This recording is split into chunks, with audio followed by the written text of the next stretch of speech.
بسم اللہ الرحمن الرحیم۔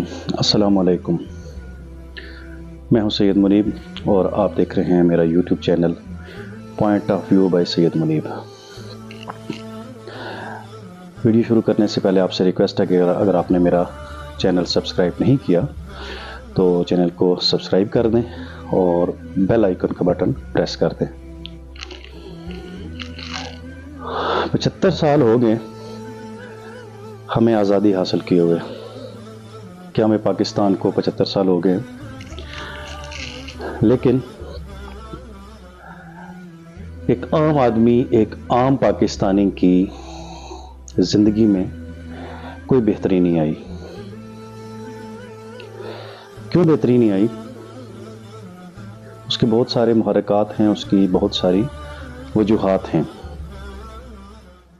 ان 75 سالوں میں اس ملک کے ساتھ اور اس ملک کی غریب عوام کے ساتھ، ایک عام پاکستانی کے ساتھ کبھی جمہوریت کے نام پر کھلواڑ ہوتا رہا اور کبھی آمریت شب خون مارتی رہی، اور یہ دونوں نظام ہمیشہ یہ پاکستانیوں کو احساس دلاتے رہے کہ ہم آپ کے لیے ہیں اور ہمارے دم سے ہی آپ کی زندگی میں بہتری ہے۔ یعنی جمہوریت ہمیں الگ یقین دلاتی رہی کہ جمہوریت ہی پاکستانی عوام کے تمام مسائل کا حل ہے، اور آمریت ہمیں الگ یقین دلاتی رہی کہ ہمارے تمام مسائل کا حل جو ہے وہ آمریت میں ہے۔ وہ اپنے منہ سے آمریت کو درست تو نہیں کہتے رہے، لیکن اپنی تشخص کو، اپنی ذات کو، اپنے ہونے کو جسٹیفائی ضرور کرتے رہے۔ اور ایک صاحب تو غیر اعلانیہ امیر المومنین بھی بننے کے چکر میں رہے، اور اسی چکر میں 11 سال وہ پاکستانی عوام کو چونا لگاتے رہے۔ سب کچھ ٹھیک ہوتا رہا، نہیں ٹھیک ہوئے تو پاکستانی عوام کے حالات ٹھیک نہیں ہوئے۔ 80 کی دہائی کے اخبارات نکالیں تو تب بھی آپ کو مہنگائی کا رونا، لوڈ شیڈنگ کا رونا اور غریب عوام کی زندگیوں میں مسائل کا رونا نظر آئے گا۔ 90 کی دہائی نکالیں تو تب بھی یہ رونا نظر آئے گا، اور اس سے آن ورڈز آج دن تک آپ کو یہی رونا نظر آئے گا۔ اور رونا روتا کون ہے؟ یہی لوگ روتے نظر آئیں گے جو اس ملک کی تباہی کے ذمہ دار ہیں، لیکن وہ عوام کے حقوق کے نام نہاد ٹھیکیدار بنے ہوئے ہیں۔ دراصل یہ قوم دو حصوں میں واضح طور پر تقسیم ہو چکی ہے، اور اس تقسیم ہونے کا احساس پہلے اتنا زیادہ نہیں تھا، بھلا ہو سوشل میڈیا کا، کہ جب سے لوگوں کے ہاتھوں میں یہ موبائل آیا ہے اور اس موبائل پر سوشل میڈیا کے استعمال نے نہ صرف لوگوں کو شعور دیا ہے بلکہ معلومات تک رسائی دی ہے، تو اس کا کم از کم فائدہ، جہاں پہ اور بہت سارے نقصانات بھی سامنے آئے، لیکن زیادہ فائدہ جو سامنے آیا وہ یہ کہ لوگ سمجھدار ہو گئے، باشعور ہو گئے، اور ان ڈھونگیوں اور ڈرامے بازوں کے ہر ایک ڈرامے کو سمجھنا شروع ہو گئے۔ 2022 میں کچھ ایسے سیاسی واقعات ہوئے جو بہت ہی غیر معمولی تھے، اور ان کا رد عمل بھی بہت غیر معمولی تھا۔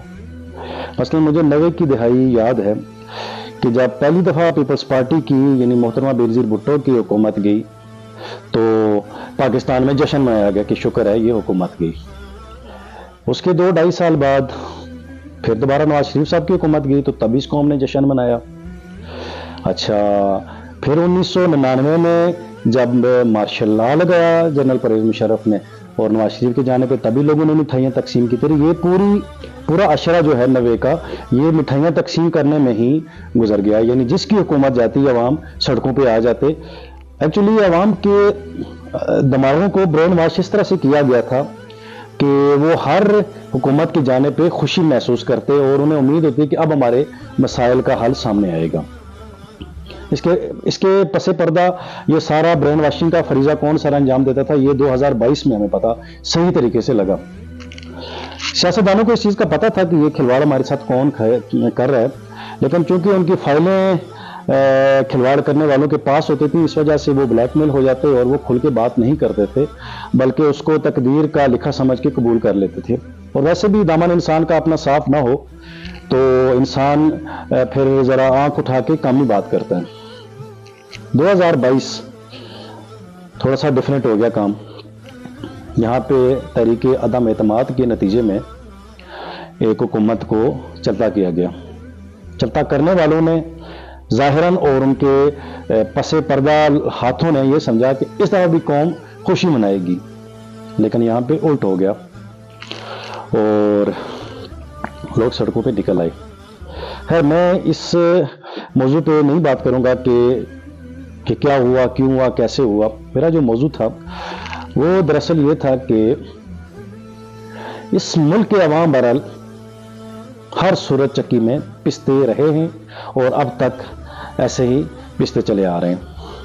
بینیفیشری کون ہے ان سارے معاملات کا؟ بینیفیشری اشرافیہ ہے. یہ لفظ ہر بندے کو پہلے سمجھ نہیں آتا تھا، یہ صرف ایک لفظ ہی لگتا تھا ہمیں، لیکن اشرافیہ کے ڈیفینیشن میں اب کون کون آتا ہے اور کیسے کیسے آتا ہے، اس کی سمجھ اب ہمیں لگنا شروع ہو گیا ہے اور اس کا ہمیں شکر ادا کرنا چاہیے سوشل میڈیا کا. 3-4 طبقے ہیں جو اشرافیہ کے لبادے میں اس ملک کے وسائل پر قبضہ کیے ہوئے. وہ نام عوام کا لیتے ہیں لیکن نسلیں ان کی سنورتی ہیں. عوام 50 سال پہلے بھی روٹی کپڑا اور مکان کے لیے ترس رہے تھے اور آج بھی ترس رہے ہیں، بلکہ آج کچھ زیادہ ہی ترس رہے ہیں. یہ اشرافیہ ایک دوسرے کے مفادات کی محافظ ہے. اس میں 3-4 طبقے ہیں: بیوروکریسی، جوڈیشری، جرنیل اور سیاستدان. سیاستدانوں میں آپ وڈیروں کو، سرداروں کو، چودھریوں کو، ملکوں کو، یہ بہت سارے ان کی آگے اقسام ہیں، ان سب کو آپ شامل کر لیں. یہ ایک دوسرے کے مفادات کے تحفظ کے لیے کام کرتے ہیں. ان کی زندگیوں میں، ان کی سیاست میں عوام نام کی کوئی چیز نہیں ہوتی. ہاں، نعرہ عوام کا یہ ضرور لگاتے ہیں. ووٹ لیتے یہ عوام سے ہیں. دکھلاوے کا جو ہے وہ ایک انتخاب ہوتا ہے، وہ پہلے سے انجینئرڈ ہوتا ہے سب کچھ، اور اس میں اپنی من پسند لوگوں کو یہ انتخاب کروایا جاتا ہے، جتوایا جاتا ہے اور پھر ایک دوسرے کے مفادات کا تحفظ کیا جاتا ہے. یہ بحیثیت مجموعی سارے ایک دوسرے کے مفادات کے محافظ ہیں. البتہ یہ پارٹیز ڈیفرنٹ جوائن کر لیتے ہیں، لیکن اس میں بھی یہ بہرحال ایک دوسرے کا خیال رکھتے ہیں. بیوروکریسی ان کو نئے نئے رستے دکھاتی ہے. گریڈ 18، 19، 20، 21، 22 کے آفیسر جو ہیں یہ ان کو بہت سارے چور دروازے دکھاتے بھی ہیں، سمجھاتے بھی ہیں. سیاستدان قانون سازی کے نام پر ان کے لیے نئے نئے رستے تلاش کرتے ہیں. آپ یہ دیکھیں کہ یہ اشرافیہ ہمارے معاشرے میں کام کیسے کرتی ہے اور یہ ہمارے حقوق کا خون کیسے کرتے ہیں. ایک عام سویلین نوجوان جو CSS کرتا ہے، جو PhD کرتا ہے، جو ماسٹر ڈگری حاصل کرتا ہے، بہت ساری مثالیں موجود ہیں. ہم نے خود دیکھا اسلام آباد کی سڑکوں میں اور بہت سارے شہروں میں، جہاں پہ وہ بہت کوشش کے باوجود بھی جب روزگار حاصل نہیں کر پاتا تو وہ فٹ پاتھ پہ کبھی جوتے پالش کر رہا ہے، کبھی بریانی کی ریڑھی لگا رہا ہے، کبھی ٹھیلا لگا رہا ہے. ایسے کام کر رہا ہے جو اس کے شایان شان ہرگز نہیں ہے. وہ اپنی تعلیم کے مطابق، اپنی قابلیت کے مطابق روزگار کیوں نہیں حاصل کر پاتا؟ اس لیے نہیں حاصل کر پاتا کہ جس سیٹ پہ اس نے بیٹھنا ہے، جس کرسی پہ اس نے بیٹھنا ہے، وہ کسی ریٹائر جرنیل صاحب کا انتظار کر رہی ہوتی ہے، جو جرنیلی کے دوران بھی، اپنی ملازمت کے دوران بھی تمام استحقاق حاصل کر رہے ہوتے ہیں، اور اس کے بعد ریٹائرمنٹ کے بعد بھی پھر ان کے لیے کرسی پیش کی جاتی ہے کہ آپ یہاں پہ آ کے بیٹھیے. اور یہ راستے بیوروکریسی ان کو دکھاتی ہے، اور جس کا حق ہوتا ہے وہ سڑکوں پہ رول رہا ہوتا ہے. اس طرح سے آپ دیکھیں کہ یہ جاگیردار، یہ وڈیرے،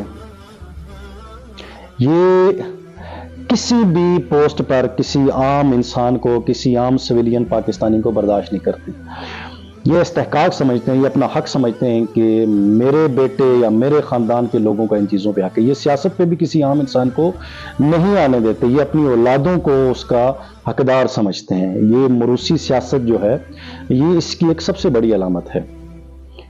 اس کے بعد جوڈیشری آپ دیکھ لیں کہ ریٹائرمنٹ کے بعد بھی دوران ملازمت کیا کچھ ان کو حاصل ہوتا ہے، ریٹائرمنٹ کے بعد بھی یہ لوگ کتنے الاؤنسز، کتنے پریولیجز کے حقدار ٹھہرتے ہیں۔ یہ سارے پیسے، یہ ساری سہولیات کہاں سے آتی ہیں؟ یہ پاکستانی عوام کے خون پسینے کی کمائی، ان کا خون پسینہ نچوڑ کر ان سب کی جیبیں بھری جاتی ہیں، ان سب کو یہ سہولتیں دی جاتی ہیں۔ عوام آج بھی بجلی کے لیے مر رہے ہیں، عوام آج بھی گیس کے لیے مر رہے ہیں، عوام کے لیے بنیادی سہولتوں کا فقدان ہے، ان کو کچھ بھی نہیں حاصل۔ اس لیے نہیں حاصل کہ ساری سہولتیں اس اشرافیہ کے کھاتے میں جاتی ہیں، ان کے پروٹوکولز پہ خرچے ہوتے ہیں، ان کے علاج کے لیے بہترین اسپتال بنائے جاتے ہیں۔ ذرا سوچئے کہ کام پاکستانی جس ہاسپٹل میں جاتا ہے وہاں پہ اکثر الٹرا ساؤنڈ کی مشین خراب، وہاں پہ ایکس رے مشین خراب ملے گی، وہ گھنٹوں لائنوں میں لگے گا، ایک پرچی کے لیے اتنا ذلیل و خوار ہوگا۔ لیکن یہ اشرافیہ، یہ جہاں پہ جاتے ہیں ان کے لیے پہلے سے ہی اپوائنٹمنٹ ریڈی ہوتی ہے، ان کو کسی لائن میں نہیں لگنا پڑتا، ان کو انتظار کی زحمت نہیں اٹھانی پڑتی۔ یہ بینک میں چلے جائیں، کسی سرکاری دفتر میں چلے جائیں، وہاں پہ ان کو کسی قسم کی زحمت کا سامنا نہیں ہوتا، بلکہ سب کچھ ان کے قدموں میں ڈال دیا جاتا ہے۔ حکم کہا جاتا ہے کہ حکم دیا جائے ہمیں، ہم کیا کریں آپ کے لیے، کیونکہ یہ ایک دوسرے کے مفادات کے محافظ ہوتے ہیں۔ پاکستانی عوام تو 50 سال پہلے بھی نالی، کھمبا، سٹریٹ لائٹ اس کے لیے پریشان ہو رہی تھی، آج بھی یہی حالت ہے۔ ان کو بتایا گیا کہ تمہاری سوچ اس سے زیادہ نہیں ہونی ہے، تم نے گلی، کھمبا اور یہ چھوٹی موٹی چیزوں کی فرمائش کرنی ہے، باقی چیزیں، صحت، تعلیم، اس پر جو ہے ہم اشرافیہ کا قبضہ بھی ہے اور یہ ہمارا حق ہے۔ تمہاری جرت کیسی ہوئی ہے پاکستان کے عوام کہ تم ان کے بارے میں سوچو؟ ہم پاکستانی کو الجھایا ہی گیا ہے اسی ایک لائن پہ، انہیں چند چیزوں کے لیے ہمیں جو ہے وہ ساری زندگی گزارنی پڑتی ہے۔ ہمیں لگتا ہے کہ ہمارا جو ہے وہ مطمع نظر ہی بس یہی ہے کہ ہماری گلی پکی ہو جائے، ہماری گلی میں کھمبا لگ جائے، اسٹریٹ لائٹ لگ جائے، نالی پکی ہو جائے۔ ان کے بچے بیکن ہاؤس سٹی اسکول میں تعلیم حاصل کریں، پھر اس کے بعد آکسفورڈ میں چلے جائیں۔ عام بننے کے لیے یہ چیزیں خواب بھی نہیں دیکھنے کی اجازت۔ اب سوال یہ پیدا ہوتا ہے کہ اس اشرافیہ سے جان کیسے چھڑائی جائے؟ 2022 کا سال میں پھر یہ کہوں گا کہ شعور کی بیداری کا سال ہے۔ اگرچہ جس طریقے سے قوم کو بیدار ہونا چاہیے اس طرح سے بیدار نہیں، لیکن بیداری کا آغاز بہرحال ہو چکا ہے، قوم کا شعور جو ہے وہ انگڑائی لے چکا ہے۔ جب ہم سرکاری نمبر پلیٹ والی گاڑی کو سڑک پر روکیں گے اور اس سے پوچھیں گے کہ اس گاڑی کا مس یوز کیوں کیا جا رہا ہے، کیونکہ اس میں ڈلنے والا پیٹرول وہ غریب عوام کی جیب سے جاتا ہے، جب ہم سوال پوچھیں گے گاڑی کو روک کے تو اس دن پھر عوام کو ان کے حقوق ملنا شروع ہوں گے۔ جب لوڈ شیڈنگ کسی سیاستدان کے گھر میں بھی ہوگی، کسی جرنیل کے گھر میں بھی ہوگی، جب اس کے بچے بھی لوڈ شیڈنگ سے، بجلی کے جانے سے، گرمی سے تڑپیں گے، روئیں گے، تو پھر عام انسان کا رونا بھی ان کو سمجھ آئے گا۔ جب ٹھٹھرتی سردیوں میں گیس کی لوڈ شیڈنگ ان کے گھروں میں بھی ہوگی تو ان کو غریب کی سردی کا بھی احساس ہوگا۔ جب بھوک ان کی دہلیز پہ دستک دے گی تو پھر ان کو غریب عوام کی بھوک کا بھی احساس ہوگا۔ دعا ہے کہ جس شعور نے انگڑائی لی ہے یہ پوری طرح یہ شعور نیند سے بیدار ہو اور کسی کال کی ضرورت نہ پڑے پاکستان کے عوام کو، کسی لیڈر کے بلاوے کی ضرورت نہ پڑے۔ پاکستان کے عوام جب سمجھے کہ ان کی حق تلفی ہو رہی ہے، ان کے حقوق چھینے جا رہے ہیں، ان کے حقوق غصب کیے جا رہے ہیں، ایک مخصوص طبقہ ان کے حقوق پر ڈاکہ مار رہا ہے، اور وہ جب ان کو اپنے گریبانوں سے پکڑیں گے اور اپنے حقوق بزور طاقت حاصل کریں گے تو تب جا کے ان کی زندگیوں میں بہتری آئے گی۔ اجازت دیجیے، اللہ حافظ۔